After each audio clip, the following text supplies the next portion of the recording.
जंगल के बीचों बीच एक विशाल पुराना बरगद का पेड़ था। उसी पेड़ की ऊंची डाल पर एक मैना रहती थी। हर बार जब वो अंडे देती, कुछ ही दिनों में वे रहस्यमय तरीके से गायब हो जाते। सुबह वो खाली घोंसले में बैठी रोती रहती और पूरे जंगल से कहती, कोई दुष्ट आत्मा है जो मेरे बच्चों को खा जाती है। लेकिन सच्चाई कुछ और थी।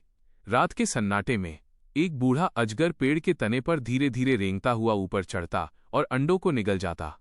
एक दिन उस अजगर ने 2 छोटे नागों को जन्म दिया। अब उसकी भूख कई गुना बढ़ चुकी थी।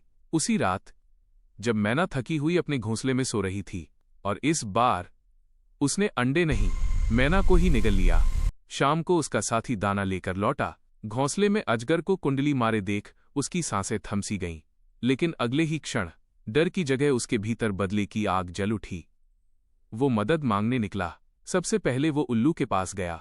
उल्लू ने आंखें बंद कर लीं और बोला, वो साधारण अजगर नहीं है। फिर वो बंदर के पास गया, लेकिन बंदर डर के मारे पेड़ से नीचे ही नहीं उतरा। आखिरकार वो जंगल के राजा शेर के पास पहुंचा।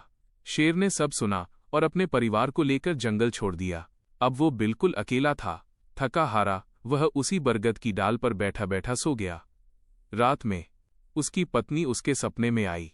उसने कहा, यह अजगर नहीं, एक प्राचीन दानव है। वो सिर्फ अमावस्या की रात अपने असली रूप में आता है और उसी रात उसकी ताकत आधी रह जाती है।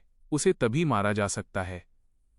सुबह उसकी आंख खुली और संयोग से अगली रात अमावस्या थी। वो उड़ता हुआ गांव पहुंचा। वहां से एक शिकारी की पुरानी बंदूक उठा लाया। अमावस्या की काली रात में दानव अपने विशाल रूप में गुफा के अंदर था। कई जानवर पिंजरों में कैद थे। जैसे ही दानव आगे बढ़ा, धाएं, दानव गरजा, धाएं, धाएं। लगातार गोलियां उसके सीने में उतरती चली गईं। 6 गोलियों के बाद एक भयानक चीख के साथ वो जमीन पर गिर पड़ा। गुफा के पिंजरे टूट गए। सभी जानवर आजाद हो गए। बरगद का पेड़ फिर से सुरक्षित था और उस दिन के बाद किसी भी घोंसले से अंडे कभी गायब नहीं हुए।